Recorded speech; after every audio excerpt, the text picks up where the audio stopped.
십자가는 기독교를 상징하는 대명사입니다. 교회의 종탑, 개인의 장신구에서도 십자가를 쉽게 볼 수 있지요. 기독교인의 자기 정체성을 드러내는 표식처럼 사용되고는 합니다. 십자가를 이해한다는 것, 그것은 기독교의 신앙, 그 본질을 이해하는 것과 같지요.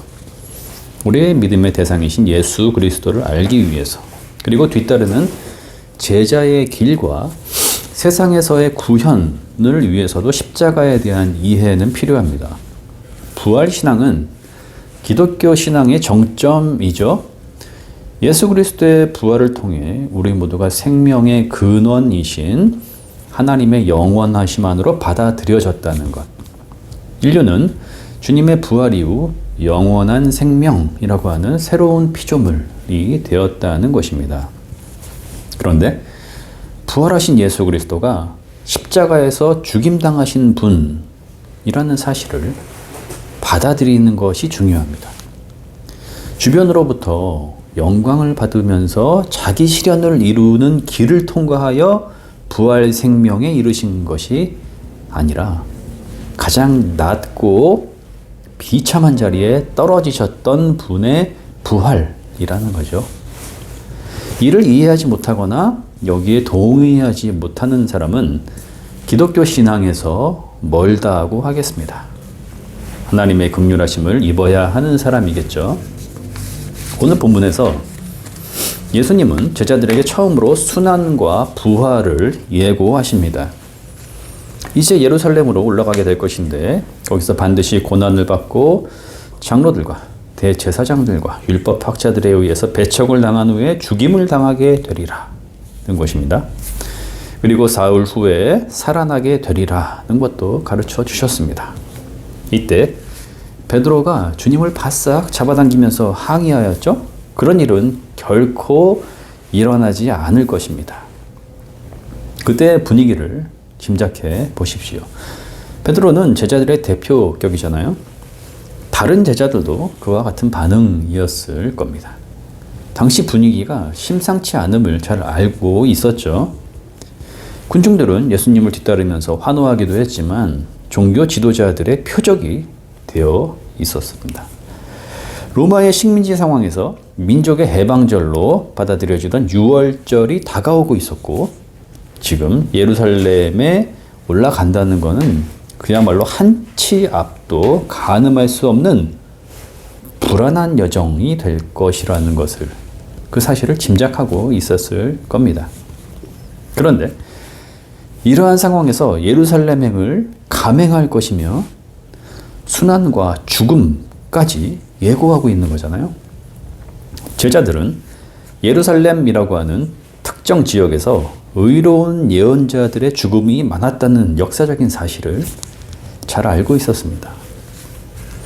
주님은 베드로에게 사탄아, 내 뒤로 물러가라. 너는 하나님의 일을 생각하지 않고 사람의 일만 생각하는구나 라고 책망하시고는 제자들에게 자기를 부인하고 자기 십자가를 지고 나를 따라오라, 이렇게 말씀하십니다. 제자의 정체성이 분명하게 선언되고 있죠. 뒤이어 어려운 말씀을 이어가십니다. 누구든지 제 목숨을 구하고자 하는 사람은 잃게 될 것이요, 나와 복음을 위해 제 목숨을 잃는 사람은 구할 것이다. 사람이 온 세상을 얻고도 제 목숨을 잃으면 무슨 이득이 있겠는가? 입니다. 과연 주님이 말씀하시는 제자의 길에서 반드시 필요한 자기 십자가를 진다는 것은 무엇을 뜻하는 것이며, 온 천하를 얻는 것 대신 주님과 복음을 위해 자기 목숨을 잃음으로써 생명을 얻는다는 것, 이것이 의미하는 바는 무엇일까요? 주님은 나의 십자가를 너희도 지고 나를 따르라 하지 않으셨습니다. 자기의 십자가를 지고서 따르라, 이렇게 말씀하셨죠. 즉 개인들마다 고유한 십자가가 있다는 겁니다. 예수님의 십자가를 진다거나 그 특별하신 운명을 따라가야 한다는 것이 아닙니다. 신앙이 좋다 하는 이들 중에 간혹 주님처럼 하기 위해서 죄 많은 세상을 구할 방법은 무엇인가? 비범한 운명의 이끌림이라고 하는 음성을 들을 수 있을까? 여기에 집착하는 사람들이 있습니다. 그들의 열심을 인정을 해줘야 하겠지만 거기에 집착할 필요는 없습니다. 아마도 기독교 신앙 안에 있다고 하는 사람들 중에서 많은 이들이 자기 십자가를 지라라는 말을 불편하게 여길 것 같아요. 일단은 그게 어떠한 의미인지 잘 알지 못하고 거기에 별로 관심이 없기 때문이며 세상의 작동 방식, 시대정신, 성공을 위한 야망에 자기 십자가라는 것이 어울리지 않는다고 생각하기 때문입니다. 주일에 한번 교회에 나오는 것으로 구원의 확보와 심리적인 안정과 인격적인 수양이라고 하는 여러 가지 이득을 반짝 취하려고 하는 이들이 적지 않죠. 철저히 세상 사는 방법과 신앙생활은 분리되어 있고요.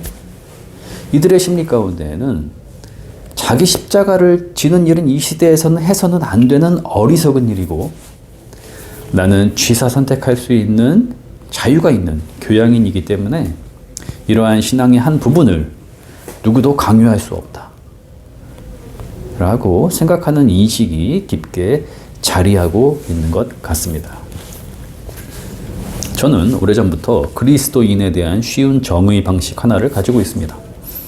30세가량의 청년 예수를 나의 주, 스승, 왕, 구원자, 하나님으로 인정할 수 있는가입니다. 여기에 그리스도인이냐 아니냐의 기준이 판별된다고 생각합니다. 빨리 성공을 이룬 청년, 자수성가를 한 30대, 40대, 삶의 경험이 많고 노하우가 풍부한 중년, 많은 사람들을 가르치고 경영하며 자기의 영향력과 말 한마디에 세상을 쥐락펴락하는 사람들이 정말 중심으로 그리할 수 있겠는가 묻고 있는 것입니다. 본인만이 알 수 있겠죠. 부자가 천국에 들어가는 것이 낙타가 바늘길을 통과하는 것만큼이나 어렵다라고 말씀하신 의도도 이 맥락과 맞닿아 있죠. 주님은 자기의 목숨을 얻고자 하는 자는 잃게 될 것이다. 온 세상을 얻고도 제 목숨을 잃으면 무슨 이득이 있겠느냐라고 하셨죠. 우리가 살아가는 지금의 이 세상은 목숨을 얻는 일, 즉 자기를 실현하고 완성하는 일을 가장 중요한 가치로 여기는 것 같습니다. 그 목표의 최고점에 온 세상을 얻는 것, 이것이 있죠. 제 견해가 지나친 비약처럼 들릴 수도 있겠지만 세상이 지향하는 교육과 성공과 인간관계가 그 길을 추정하고 있다고 생각합니다. 그런데 예수 그리스도의 길과 뒤따르는 제자의 길이 그 길과는 다르다는 것이며 그 전자의 길은 결국 자기의 목숨을 잃게 되는 길이라는 것입니다. 여러분은 이러한 주님의 말씀에 동의하십니까? 성경은 목숨, 곧 생명을 하나님이 주시는 것, 하나님으로부터 받는 것으로 정의합니다. 첫사람 아담과 하와를 지으실 때 하나님은 그 코에 생기를 불어넣으셨고 인간은 살아있는 생명이 되었지요. 죄와 죽음으로부터 인간을 해방하신 십자가의 그리스도께서 부활 생명으로 일으켜지셨다는 것도 인간이 새 생명을 하나님으로부터 받게 되었다라는 의미입니다. 그런데 그 생명이 자기 목숨을 위하는 자, 온 세상과 천하를 얻고자 하는 자에게는 적합하지 않다는 겁니다. 그건 하나님이 주시는 생명을 얻는 길과 대립하여 있죠. 즉 인간은 자기 성공과 자아 실현에 대한 집착, 자기 생명을 스스로 완성하고자 하는 욕망으로 인해 하나님이 주시는 생명을 받기 어려운 처지에 떨어지고 만다는 것입니다. 하나님이 주시지 않는 것이 아니라 인간 스스로가 그것보다 다른 걸 원하기 때문에 받기가 어렵게 되는 것이죠. 동시에 둘 다 모두를 충족할 수 있는 길은 없습니다.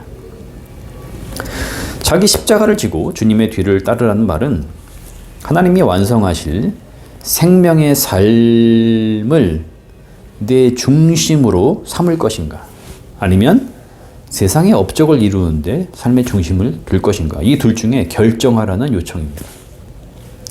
예수님 당시에도 사도들의 시대에도 기독교는 세상으로부터 거리끼는 것, 어리석은 것으로 치부되었다는 사실을 현대의 그리스도인들도 받아들여야 합니다. 그들은 하나님이 완성하실 생명에 자신들의 삶을 기울였죠. 여기에서부터 자기 십자가의 정체가 무엇인지 서서히 드러나게 됩니다.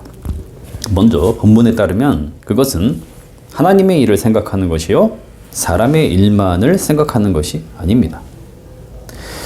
주님의 순환과 죽으심 예고에 베드로가 거칠게 항의한 것도 1차적으로는 예수님의 안위, 3년간의 동행과 공동체의 와해에 대한 걱정이라기보다는 자기 목숨을 구하기 위함 때문이었죠. 제자들 모두 결정적인 순간 주님을 버리고 도망쳐서 문을 걸어 잠그지 않았습니까? 또한 나와 복음을 위한 것, 즉 예수님과 하나님 나라를 위한 것이어야 합니다. 복음서에 따르면 주님의 길을 따름이라는 것은 하나님 나라를 향한 열정에 참여하는 것이죠. 자기 십자가를 지고 따름을 좀 더 설명해 보겠습니다. 하나님의 나라, 곧 하나님의 통치, 하나님이 가까이 계심을 느끼고 기뻐하며 거기에 소망을 두는 것입니다. 자기를 구하는 자는 하나님을 향한 집중을 잃게 될 것입니다. 하나님의 다스리심과 생명을 누림에 자신의 사명을 두셨던 주님처럼 각자가 자기의 자리와 시간에서 하나님 안에서의 사명을 발견하는 것입니다. 그 사명은 거창하거나 일률적이지 않아도 되며 이미 주어져 있거나 눈이 열리면 쉽게 발견할 수 있는 것일 가능성이 큽니다. 자기를 이루고자 함이 아니라 생명을 얻는 길과 그리스도의 법을 성취하는 길에서 고유한 자신만의 사명을 찾고 그 방향을 향하여 과감히 내딛는 것입니다. 갈라디아서 6장 2절에서 너희가 짐을 서로 지라 그리하여 그리스도의 법을 성취하라 하였습니다. 서로 짐을 진다는 것은 자기를 염두하지 않는 희생일 수도 있고 서로의 죄 용서를 의미할 수도 있습니다. 용서와 연합의 길을 향해서 나아간다는 것은 결코 쉽지 않은 여정, 삶의 여정이며 세상의 작동 방식과 부딪힐 수 있는 것이죠.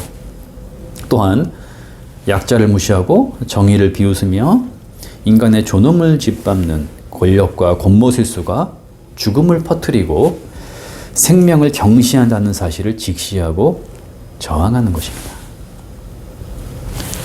예수님은 하나님의 사랑의 통치 방식과 인류의 죄를 대속하시기 위한 사명을 이루시기 위해 예루살렘 행을 결정하셨지만 적대적인 시선과 불편한 대응들을 쉽게 간과하시거나 무시하신 것이 아니었습니다. 순환과 죽음으로 정면 대결을 하게 되리라는 것. 겟세마네에서 아버지께 도움을 구할 정도로 처절한 심정을 감내해야 하리라는 것을 받아들이고 계셨죠. 제자가 자기 십자가를 지게 되면 주변과 세상은 적대적이거나 불편한 반응을 보일 것입니다. 왜냐하면 오늘날에도 여전히 그 길은 세상이 거리끼는 것이요, 자신의 수중에 제자를 둘 수 없기에 불편해하는 길이기 때문입니다. 자기 십자가를 지라 라는 주님의 말씀은 각자 자신의 생활로 돌아가서 너희가 할 수 있는 것을 하라는 주님의 명령이기도 하고, 지금의 상황을 많은 사람들이 바라보는 세상적인 눈으로 바라볼 것이 아니라 하나님의 다스리심 안에서 인내하며 자기를 포기하고 사랑을 실천하는 모험에 뛰어들라는 요청이기도 합니다. 지레 겁을 먹거나 벌써 포기하는 심정으로 그저 매달려 있거나 원망과 패배주의에 젖어 어쩔 수 없는 허송세월을 하고 있는 것이 아니라 자신이 갈 바를 알지 못했지만 하나님을 의지하여 길을 떠났던 성경이 증언하고 있는 아브라함의 방식으로 사명의 모험을 감행하라는 것이죠. 그것이 결코 쉬운 일은 아닐 것입니다. 수영을 배우게 되면은 초급과 중급과 상급을 지나서 어느 정도 자신감이 붙는 경지에 이르게 되는데요. 하지만 그때까지도 물에서 자유로운 것은 아닙니다. 자신의 코가 잠기는 깊이, 바닥에서 뛰어도 키가 잠기게 되는 2m 이상의 풀에서 플랫폼이나 레인을 잡지 않고 몸을 띄워보는 것입니다. 처음에는 두렵죠.